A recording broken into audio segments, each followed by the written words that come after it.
What if, right now, at this very moment, every single thing you have ever said, every secret you thought nobody knew, every night you cried alone, every person you wronged, every kindness you showed when nobody was watching, every prayer you rushed through, every lie you told to protect yourself, every time you chose your ego over your integrity, what if all of it is already written, already sealed, already waiting for you on a scale that has never once made a mistake, that has never once been bribed, that has never once shown favoritism, a scale so precise, it can weigh the intention behind your intention. You cannot delete it. You cannot negotiate it. You cannot pay your way out of it. But here is what should stop your heart for just 1 second. You still have time right now. This breath, this moment in Belfast. This is your warning. This is your invitation. This is your last chance to decide what goes on that scale before the pen is lifted forever. So the real question is not whether the scale exists. The real question is, what are you putting on it today? What if everything you have ever done, every single thing is being weighed right now? What if the angels beside you have not taken a single second off? What if the book of your deeds is thicker than you ever imagined, filled with pages you have completely forgotten, but Allah has not forgotten a single line? Brothers and sisters, we are living in a time of extraordinary distraction. The world around us is screaming for our attention from every direction. Our phones, our ambitions, our fears, our social media feeds, our entertainment, our endless pursuit of comfort and status. And in the middle of all this noise, we have somehow convinced ourselves that we have time, that there is always tomorrow, that repentance is a thing we will get to eventually, that preparation for the hereafter is something for older people, for scholars, for those who have already sorted out their worldly affairs. But let me ask you something deeply serious today. When was the last time you sat in silence and genuinely thought about the day when you will stand alone, completely alone, before the Lord of all creation, and your entire book of deeds will be opened and placed on a scale that has never once been wrong? That scale, the Mizan, is not a metaphor. It is not a poetic expression. It is a reality that every single one of us will face. And the terrifying thing is not that it exists. The terrifying thing is how little we are preparing for it while we have every opportunity to do so. Think about how much energy you invest in your career. You study for years, you sacrifice sleep, you network, you strategize, you prepare for interviews, you update your qualifications. Think about how much effort you put into your physical appearance, the clothes you choose, the way you present yourself, the impression you leave on people. Think about how carefully you plan your holidays, your finances, your children's education, your retirement fund. You plan for things that are temporary, that will end, that will be left behind in this world. But what about the journey that never ends? What about the destination that is permanent? What about the moment when all of this, every achievement, every possession, every relationship, every title is stripped away from you and you stand with nothing but your deeds? Here is something that should shake every single one of us to our core. The angels on your right and left are not sleeping. They are not distracted. They are not biased toward you. They record everything, the spoken and the unspoken, the public and the private, the remembered and the forgotten. And there will come a moment when that record is handed to you. Some will receive it in their right hand and some in their left. And every word, every action, every intention will be there. The day of judgment is described in the Quran with a detail that should stop us in our tracks. Allah says that on that day, the earth itself will speak. The very ground beneath your feet will testify about what was done upon it. Think about that. The earth where you sinned will speak. The earth where you prostrated in the darkness of the night will speak. Everything is a witness. You are never, not for a single moment, truly alone in your actions. Now many of us have heard this before. We have sat in lectures. We have listened to reminders. We have felt that moment of goosebumps, that temporary wave of spiritual awakening. And then we went home. We opened our phones, and by the next morning we were back to exactly who we were before. This is the tragedy. Not the ignorance, the knowing and the not changing. Because knowledge without action is a proof against you, not for you. So let us talk practically.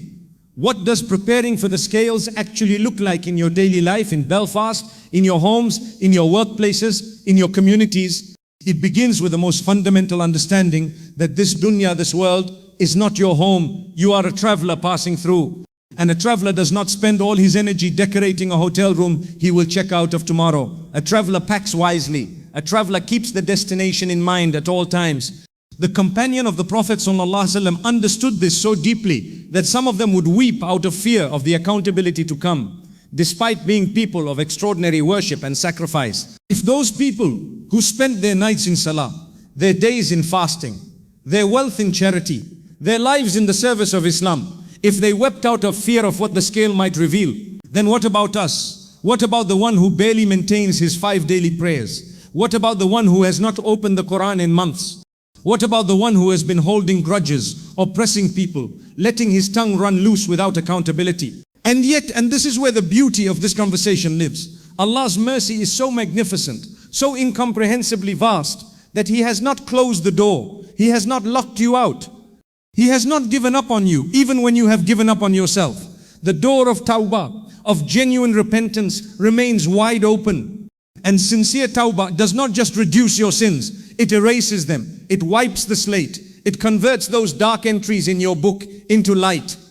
This is not theology for the righteous. This is a lifeline for the broken, the lost, the ashamed, the ones sitting in the back of this gathering thinking it is too late for them. It is not too late, but do not be deceived. The time will come when it will be. And none of us knows when that moment is. Now, one of the most significant yet most neglected areas of preparation relates to how we treat other human beings. We have become very sophisticated in our ritual worship while simultaneously being careless, even cruel in our interpersonal conduct. We guard our salah times but destroy people's reputations with our words. We fast in Ramadan but consume people's honor through backbiting 11 months of the year. We perform Umrah and Hajj but return home to domestic tyranny, financial dishonesty or social arrogance. The Prophet ﷺ painted a picture for us that we cannot afford to ignore.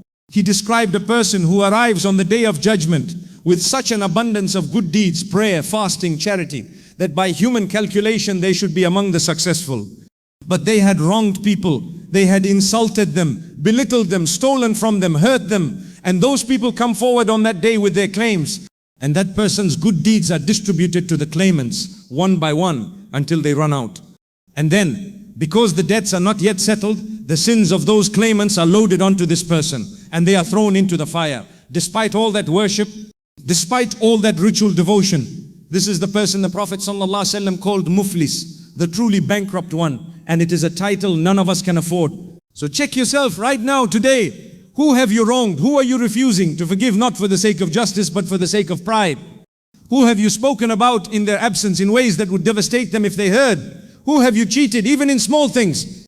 Who have you dismissed, marginalized, or made to feel worthless? These are not small matters. These are items going directly onto your scale. And then there is the matter of the tongue, perhaps the single most dangerous tool you carry with you every moment of every day. The Prophet ﷺ warned us that a person utters a word, a single word, without thinking, and it causes them to fall into the fire further than the distance between the east and the west. A single word, one sentence, one comment, one message you sent without thinking, one conversation you had where you planted doubt in someone's heart about a fellow Muslim, one moment of mockery, one lie that seemed harmless. Every word you speak is either working for you or against you. There is no neutral territory in this life. And the tragedy of the tongue is that damage done by it is often irreversible in this world, but it is absolutely reversible with sincere repentance before Allah. Reconcile what you can, return what you have taken, apologize where you have wronged, and what you cannot undo in this world, bring it urgently to the most merciful. Brothers and sisters, Belfast is a city that has seen conflict, has seen division, has seen people tear each other apart over identity and ideology. And within our own Muslim community, we sometimes carry the same diseases: tribalism, sectarianism, arrogance, envy. We fight over this masjid and that masjid, this scholar and that scholar, this culture and that culture. And while we are busy with these petty battles, our scales are being filled, and not with what will save us. The scale does not care about your ethnicity. It does not care about your nationality, your income, your social standing, your family name, or your community influence. On that day, the most honored in the sight of Allah will be the most conscious of Him, the most taqwa filled. Not the wealthiest, not the most followed on social media, not the most eloquent speaker, the most God conscious. And taqwa is not a label you wear. It is not a beard or a hijab or a prayer cap on its own. Taqwa is that awareness in your heart, that trembling consciousness that Allah sees you right now in this moment and you are living accordingly. It changes how you speak to your spouse when you are frustrated. It changes how you handle money when nobody is checking. It changes how you treat the person who can do nothing for you. It changes everything from the inside out. So how do you build taqwa? You start with honesty. Raw, uncomfortable, private honesty with yourself. Sit tonight, not scrolling, not distracted, just sit and think about your life. Think about your habits. Think about the gaps between who you present yourself to be and who you actually are in private. Think about the relationship you have with your salah. Is it mechanical obligation or genuine conversation with your Creator? Think about your Quran. When did you last open it? Not for show, but for nourishment. Think about the people in your life. Are you adding weight to their burden or lightening it? And then make a decision, not tomorrow, tonight, because tomorrow is the one thing in this life that is never promised. The scales of justice are real. The accounting is coming. The moment of standing before Allah is not a possibility, it is a certainty. Every single one of us will experience it. The question that separates the successful from the regretful on that day is simply this: did you prepare while you still could? Use your time in Belfast, in this gathering, in this moment of awareness as a turning point. Let today be the day you made a decision that changed the trajectory of your eternal life. Let today be the day you went home and made a sincere dua asking Allah to make your scale heavy with goodness. Let today be the day you picked up the phone and called someone you owe an apology to. Let today be the day you committed to guarding your tongue, honoring your prayers, and treating the people around you with the dignity that Allah placed in every human soul. The angels are still writing. The pen has not been lifted. The door is still open. What will you put on your scale today? Brothers and sisters, everything we have discussed today comes down to one undeniable truth. The scales of justice are real, they are coming, and we still have time to prepare.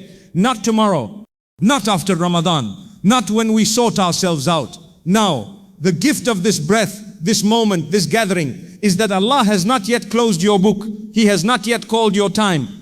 And that means He still wants from you. He is still waiting for you to turn back. So let the weight of this reminder not leave you when you walk out of this room. Let it change something. Let it fix something. Let it heal something. Let it motivate something. The most intelligent person is not the one who accumulates the most in this world. It is the one who prepares the most for what comes after it. May Allah make our scales heavy with goodness, forgive our sins, cover our shortcomings, and grant us the highest ranks in Jannah. Ameen.